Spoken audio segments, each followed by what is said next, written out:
Hello learners, hope all of you are fine and studying well for your examination. Peace Paramedical and Vocational Training Institute Meerut wishes you all the best. प्रिय छात्रों, आज community health certificate के code 449 का अध्ययन हम करेंगे। हमारा आज का अध्याय है अध्याय 3 स्वास्थ्य एवं स्वच्छता यानी हेल्थ एंड हाइजीन। सर्वप्रथम हम चर्चा करेंगे स्वास्थ्य की संकल्पना पर यानी कंसेप्ट ऑफ हेल्थ पर। प्रिय छात्रों, आप रोज़ाना बहुत से कार्य करना चाहते हैं, लेकिन कई बार आप खुद को इस प्रकार का स्वस्थ नहीं पाते कि आप उन सभी कार्यों को जिसे आप रोज़ाना करते हैं करने के इच्छुक हों, या जिस तरह उसको करने में आपको प्रसन्नता होती है वो प्रसन्नता आपको अभी मिले। आपने एक प्रसिद्ध कहावत तो सुनी ही होगी, जान है तो जहान है।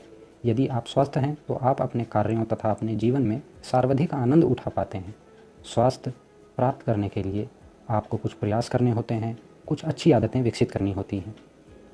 स्वास्थ्य सर्वाधिक सामान्य रूप से प्रयुक्त होने वाला शब्द है, जिसकी व्याख्या विभिन्न व्यक्तियों ने विभिन्न रूपों में दी है। आप इस संबंध में क्या सोचते हैं?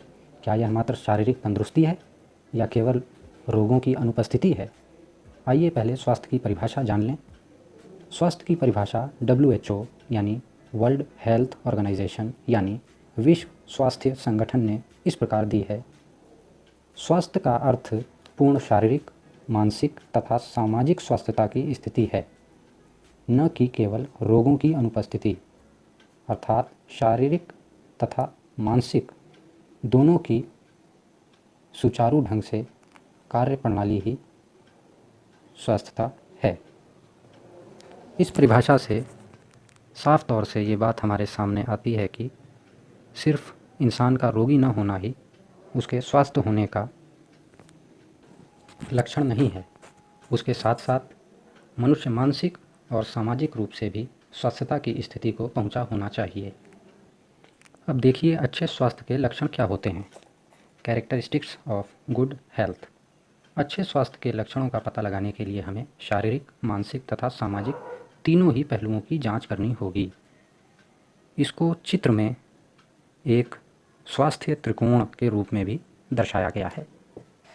इसमें आप शारीरिक, मानसिक और सामाजिक, फिजिकल हेल्थ, सोशल हेल्थ और मेंटल हेल्थ तीनों को देख सकते हैं।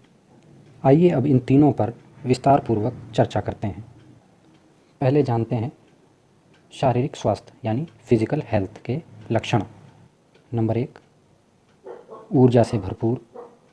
नंबर 2, शारीरिक गठाव अच्छा होता है। नंबर 3, आयु व ऊंचाई के अनुसार सामान्य भार होता है। नंबर 4, ऐसे व्यक्ति की सभी इंद्रियां सुचारू रूप से कार्य करती हैं। नंबर 5, त्वचा साफ व स्वच्छ होती है। नंबर 6, तेजपूर्ण नेत्र होता है। नंबर 7, बालों की बनावट अच्छी हो तथा चमकदार होती है। नंबर 8, श्वास में स्वच्छता होती है। नंबर 9, पाचन क्रिया अच्छी होती है। और नंबर 10, अच्छी नींद आती है। ये फिजिकल हेल्थ के लक्षण थे। अब नंबर 2, सामाजिक स्वास्थ्य यानी सोशल हेल्थ। सोशल हेल्थ के क्या लक्षण हैं? नंबर 1, अपने आसपास के लोगों के साथ अच्छी तरह से व्यवहार। नंबर 2, मोहक शिष्टाचार। नंबर 3, दूसरों की मदद करना। नंबर 4, दूसरों के प्रति अपने उत्तरदायित्वों को समझना और उनको पूरा करना। ये सोशल हेल्थ के लक्षण हैं। तीसरा है मानसिक स्वास्थ्य यानी मेंटल हेल्थ। अच्छे मानसिक स्वास्थ्य वाला व्यक्ति वो है जो नंबर 1, भावनाओं पर नियंत्रण रखता है। नंबर 2, अन्य लोगों की आवश्यकताओं के प्रति संवेदनशील रहता है। नंबर 3, स्वास्थ्य की क्षमताओं के प्रति आत्मविश्वास रखता है। और नंबर 4, अनावश्यक तनाव और चिंताओं से मुक्त रहता है। आपको यह जान लेना चाहिए कि किसी भी व्यक्ति के स्वस्थ होने के लिए इन तीनों पहलुओं पर उसको स्वस्थ होना ज़रूरी है। यानी शारीरिक स्वास्थ्य इंसान जब ही होगा जब वो मानसिक स्वास्थ्य होगा, और मानसिक स्वास्थ्य इंसान जब ही होगा जब वो सामाजिक स्वास्थ्य होगा, और सामाजिक रूप से भी स्वास्थ्य तभी होगा जब वो शारीरिक स्वस्थ होगा। तो इस प्रकार हम देख सकते हैं कि आपके स्वास्थ्य के किसी भी पहलू तथा सामाजिक, मानसिक या शारीरिक पहलू में परिवर्तन होने से दूसरे पहलू में भी स्वतः ही परिवर्तन हो जाता है। तीनों ही पहलू एक दूसरे से संबंधित हैं और व्यक्तिगत स्वास्थ्य अच्छा होने के लिए तीनों आवश्यक हैं। तो जो कुछ हमने पढ़ा है स्वास्थ्य की परिभाषा और शारीरिक, मानसिक तथा सामाजिक स्वास्थ्य के लक्षण, और इसके साथ ही सबसे पहले हमने स्वास्थ्य की संकल्पना यानी हेल्थ के कंसेप्ट भी पढ़े। इसके आधार पर कुछ प्रश्न आपसे पूछे जा सकते हैं। क्या आप उनका जवाब देने में सक्षम हैं? तो बताइए, अच्छे स्वास्थ्य वाले व्यक्ति की 4 विशेषताएं बताइए। इसका आंसर आप स्वतः खोजिए। अब हम अगले शीर्षक की ओर बढ़ते हैं। आइए अब जान लेते हैं कि स्वास्थ्य को प्रभावित करने वाले कारक कौन कौन से हैं। हम यहाँ विभिन्न कारकों पर चर्चा करेंगे। सबसे पहला कारक है व्यक्तिगत स्वच्छता। इसके अंतर्गत नियमित रूप से शौच के लिए जाना और उस शौच में जाने के लिए जूते पहनकर जाएं, साफ़ मग में साफ़ पानी का प्रयोग करें, शौच के पश्चात हाथों को अच्छी तरह से साबुन से धोएं जिससे कीटाणु साफ़ हो जाएं। और इसी व्यक्तिगत स्वच्छता में दूसरा पॉइंट है भोजन करने से पहले हाथ को धोना। तीसरा पॉइंट है नियमित रूप से स्नान करना। चौथा पॉइंट है दांतों को ब्रश करना। पांचवा पॉइंट है बालों को धोना, आँखों, कानों व नाखूनों को साफ रखना। ये पांचों पॉइंट हमारे व्यक्तिगत स्वास्थ्य से संबंधित हैं, जिसका विस्तार पूर्वक वर्णन आवश्यक नहीं। यह हमारे प्रतिदिन के क्रियाकलाप में शामिल हैं। अब दूसरा स्वास्थ्य को प्रभावित करने वाला कारक है व्यायाम यानी एक्सरसाइज। मान लीजिए कि आप रसोई में या स्टोर में सफाई करना चाहते हैं। आप उस काम को करने के बाद कैसा महसूस करते हैं? आप अत्यधिक थकान का अनुभव करते हैं, आपके हाथों में दर्द होता है। ऐसा इसलिए होता है क्योंकि सफाई के दौरान आपने अपने उन मांसपेशियों का प्रयोग किया है जिनका सामान्यतः आप प्रयोग नहीं करते हैं। अपनी मांसपेशियों को क्रियाशील बनाने के लिए, चुस्त और तंदुरुस्त बनाने के लिए व्यायाम बहुत ज़रूरी है। व्यायाम के बहुत से लाभ हैं, जैसे सुव्यवस्थितता, नियमित। व्यायाम से लाभ प्राप्त करने के लिए व्यायाम को सुव्यवस्थित होना चाहिए, नियमित होना चाहिए और उचित ढंग से किया जाना चाहिए। ये व्यायाम से लाभ प्राप्त करने के लिए व्यायाम के कुछ लक्षण हैं। अब जान लीजिए व्यायाम महत्वपूर्ण क्यों है। व्यायाम महत्वपूर्ण है क्योंकि यह शरीर से वसा कम करने में सहायक होता है और बेहतर पाचन तथा श्वसन क्रिया को सुनिश्चित करता है और मानसिक सक्रियता में वृद्धि करता है और शारीरिक क्रियाशीलता को बढ़ाता है और व्यक्ति अधिक कर्मठ महसूस करता है। अब आपके अनुसार व्यायाम का सर्वोच्चतम माध्यम क्या हो सकता है?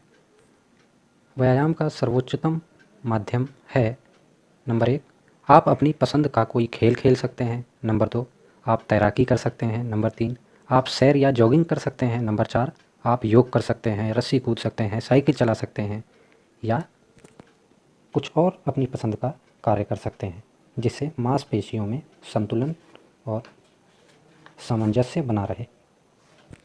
अब स्वास्थ्य को प्रभावित करने वाले कारकों में तीसरा कारक है विश्राम तथा नींद। हालांकि स्वास्थ्य को बनाए रखने के लिए नियमित व्यायाम आवश्यक है, लेकिन साथ ही साथ सोना भी उतना ही महत्वपूर्ण है। नींद या विश्राम थकी हुई मांसपेशियों को आराम पहुंचाने के लिए बहुत ज़रूरी है। क्या आपको याद है कि एक ही दिन में बहुत सारे कपड़े धोने के बाद आपकी स्थिति क्या होती है? आपके हाथ दुखने लगते हैं, आप बहुत थक जाते हैं। उस समय आपको लगता है कि अब आप कोई कार्य नहीं कर पाएंगे, किंतु कुछ समय बैठने के बाद आप चुस्त महसूस करने लगते हैं। जब आप काम करते हैं तो आपका शरीर ऑक्सीजन का सेवन करता है जो आपको ऊर्जा प्रदान करता है।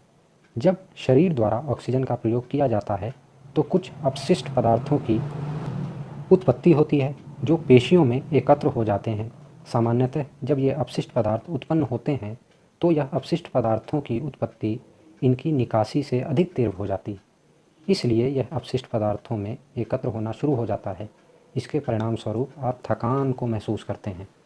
इस थकान को फटीग कहते हैं। तो अब आप फटीग, को समझ गए होंगे। फटीग, शरीर की और अधिक काम करने की अक्षमता है या शरीर की काम करने की हासिल क्षमता है। जब आप बैठ जाते हैं और विश्राम करते हैं तो आपके शरीर को इन अपशिष्ट पदार्थों की निकासी का समय मिल जाता है और आपकी मांसपेशियां पुनः सक्रिय हो जाती हैं। इसको इस चार्ट के माध्यम से भी समझा जा सकता है। आइए अब स्वास्थ्य को प्रभावित करने वाले चौथे कारक पर चर्चा करते हैं। चौथा कारक है स्थिति यानी पोस्चर। व्यक्ति के बैठने या चलने के तरीके को पोस्चर या स्थिति कहते हैं। यदि आप खड़े रहने या बैठने की स्थिति में अपने शरीर को व्यवस्थित रूप से नहीं रख पाते हैं तो आपकी शारीरिक स्थिति गलत है। यदि आप अपनी कमर को झुकाकर बैठते हैं या खड़े होते हैं तो इससे आपके पेट के अंगों तथा छाती के अतिरिक्त भावों पर दबाव पड़ता है। इससे आपको वक्र स्पाइन की समस्या भी हो सकती है, जिसके परिणाम स्वरूप कमर दर्द की शिकायत हो सकती है। इस प्रकार आप समझ गए होंगे कि स्वस्थ रहने के लिए सही स्थिति कितनी महत्वपूर्ण है। याद रहे कि सही स्थिति केवल न बैठने, चलने या खड़े होने के लिए महत्वपूर्ण है, बल्कि घर का कोई काम करते समय भी सही स्थिति रहनी आवश्यक है। सही स्थिति क्या है, क्या आप जानते हैं? सही स्थिति किसी कार्य को करते समय सबसे कम ऊर्जा के उपयोग होने वाली स्थिति है। यानी किसी कार्य को करते समय सही स्थिति वह है जिसमें ऊर्जा की न्यूनतम मात्रा उपयोग की आवश्यकता हो। आइए अब घरेलू उपचार तथा स्वच्छता, होम केयर एंड हाइजीन पर चर्चा करते हैं। डियर स्टूडेंट्स, अंग्रेजी शब्द हाइजीन ग्रीक के हाइजिया शब्द से बना है, जिसका अर्थ है स्वास्थ्य की देवी। स्वास्थ्य विज्ञान को स्वास्थ्य को संरक्षित रखने व उसे सुधारने, विज्ञान तथा कला के रूप में परिभाषित किया जा सकता है। स्वास्थ्य विज्ञान उन सभी कारकों से संबंधित है जो स्वास्थ्य जीवन में भागीदार होते हैं। स्वास्थ्य विज्ञान का उद्देश्य मनुष्य के लिए पर्यावरण के साथ स्वास्थ्य जीवन को संभव बनाना है। यह व्यक्ति विशेष तथा समुदाय दोनों से ही संबंधित है। स्वस्थ रहने के लिए व्यक्ति को यह समझना ज़रूरी है कि स्वस्थ रहना साफ सफाई का अत्यंत महत्वपूर्ण अंग है। अब साफ सफाई कितनी तरह की हो सकती है, इस पर चर्चा कर लेते हैं। मुख्य रूप से साफ सफाई दो तरह की होती हैं, जो घरेलू उपचार तथा स्वास्थ्य के अंतर्गत ही आती हैं। नंबर एक, व्यक्तिगत स्वच्छता। व्यक्तिगत स्वच्छता से तात्पर्य हमारे शरीर की स्वच्छता से है, यानी हमारा शरीर कितना साफ है।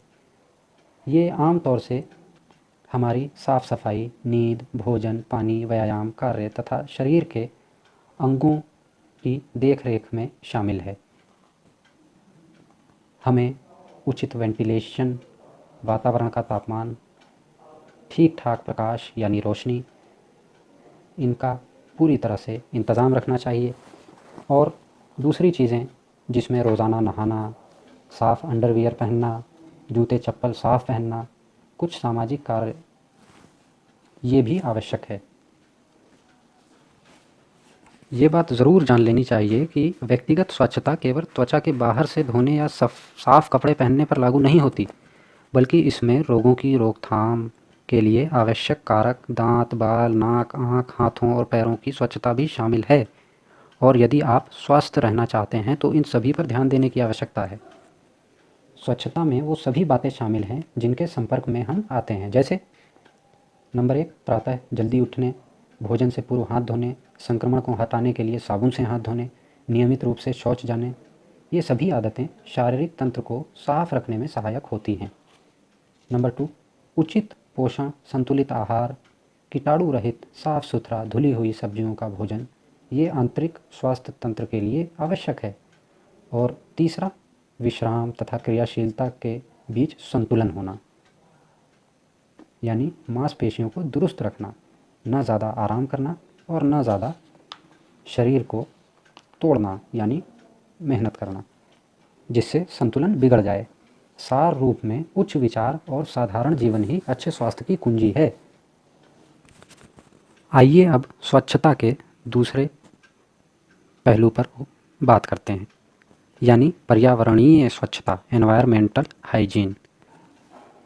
पर्यावरणीय स्वच्छता शरीर विज्ञान की एक सहायक शाखा है जो बताती है कि हमारा शरीर पर्यावरण तथा इसके प्रदूषण के प्रति किस प्रकार प्रतिक्रिया करता है। हम माइक्रोब तथा रोगी व्यक्ति के बीच रहते हैं। उदाहरण के लिए यदि वातावरण में मच्छर नहीं होते हैं तो वहाँ मलेरिया तथा फिलेरिया जैसे रोग भी नहीं होंगे। अच्छे निस्संक्रमण तथा प्राकृतिक माध्यम से चेचक, हैजा, टीबी जैसे रोगों का उन्मूलन किया जा सकता है।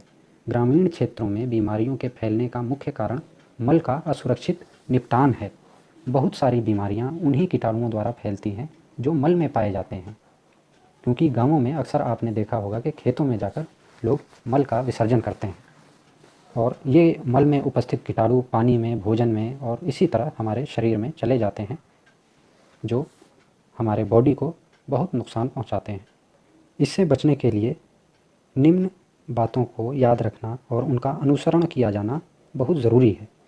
जैसे नंबर 1, व्यापक स्तर पर शौचालयों का निर्माण, और निर्माण ही नहीं बल्कि उनका उपयोग किया जाना।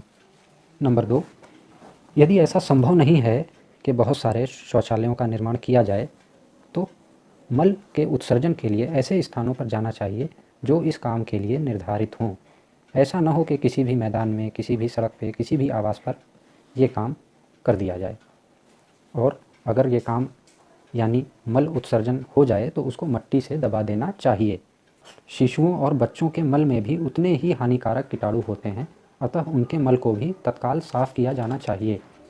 ये इस स्थिति से बचने के लिए कुछ अनुसरण किए जाने वाले आवश्यक कार्य हैं, जिनमें कुछ और कार्य भी शामिल हो सकते हैं। जैसे जानवरों के मल को भी घरों तथा पानी के स्रोतों से दूर रखा जाए। मल उत्सर्जन के पश्चात साबुन से हाथ धोया जाए। हाथ धोने के लिए सदैव साबुन और साफ़ पानी का इस्तेमाल किया जाए। बच्चे अपने हाथों को प्राय मुंह के भीतर डालते रहते हैं, इसलिए बच्चों के हाथों को बार बार धोना ज़रूरी है। विशेष रूप से भोजन करने से पहले तो ज़रूर हाथ धोएं। जब भी बच्चा अपने चेहरे को गंदा करता है तो हर बार उसके चेहरे को धोना चाहिए। इससे मक्खियाँ बच्चे से दूर रहती हैं, क्योंकि मक्खियाँ ही संक्रमण फैलाने में बहुत सहायक होती हैं। आइए अब भोजन संबंधी स्वच्छता पर चर्चा करते हैं, यानी फूड हाइजीन। भोजन संबंधी स्वच्छता अच्छे स्वास्थ्य को बनाए रखने के लिए महत्वपूर्ण कारक है।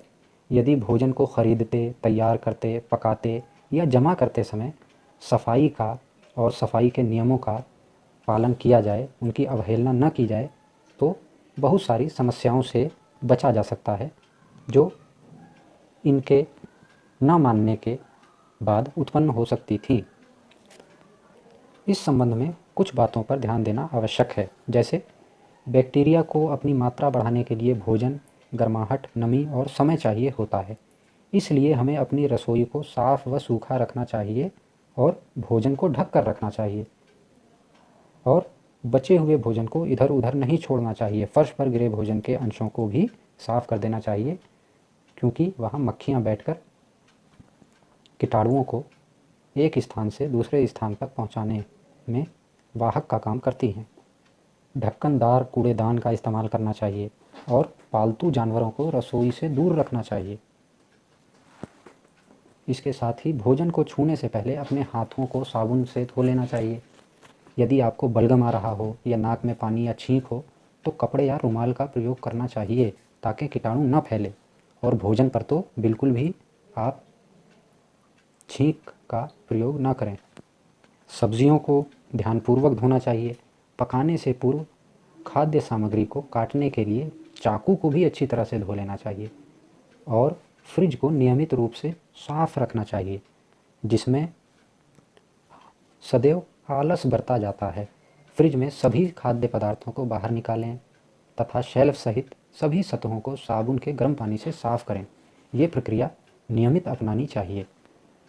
इस प्रकार स्वास्थ्य विज्ञान के तीनों कारक यानी व्यक्तिगत स्वच्छता, पर्यावरणीय स्वच्छता और भोजन संबंधी स्वच्छता पर चर्चा समाप्त हुई। और हमने इस पूरे अध्याय में जिन बातों पर चर्चा की है उसको एक बार रिवाइज़ कर लिया जाए। सबसे पहले हमने स्वास्थ्य की संकल्पना पढ़ी और उसके साथ ही अच्छे स्वास्थ्य के लक्षण पढ़े, जिसमें शारीरिक स्वास्थ्य के लक्षण, सामाजिक स्वास्थ्य के लक्षण और मानसिक स्वास्थ्य के लक्षण पढ़े। उसके साथ ही स्वास्थ्य को प्रभावित करने वाले कारकों को हमने पढ़ा, जिसमें व्यक्तिगत स्वास्थ्य और व्यायाम और स्थिति और घरेलू उपचार तथा स्वच्छता पर हमने चर्चा की। उसके पश्चात हमने स्वास्थ्य विज्ञान के तीनों कारक यानी व्यक्तिगत स्वच्छता, भोजन संबंधी स्वच्छता और पर्यावरणीय स्वच्छता पर भी चर्चा की। अध्याय की समाप्ति पर कुछ प्रश्न आपसे, ताकि ये जान सकें कि आपने क्या जाना। क्या आप बता सकते हैं कि फैटीग क्या होता है? क्या आप बता सकते हैं कि WHO ने स्वास्थ्य की परिभाषा क्या दी? क्या आप बता सकते हैं कि शारीरिक, मानसिक तथा सामाजिक स्वास्थ्य आपस में संबंधित है या नहीं, और अगर संबंधित है तो क्यों? ओके, इन सभी प्रश्नों पर सोचिए। इनके उत्तर हम चर्चा इसी अध्याय में कर चुके हैं। आपका बहुत बहुत धन्यवाद। Peace paramedical and vocational training institute Meerut की ओर से मैं आपसे विदा लेता हूँ। अब आपसे मुलाकात होगी अगले अध्याय में। धन्यवाद।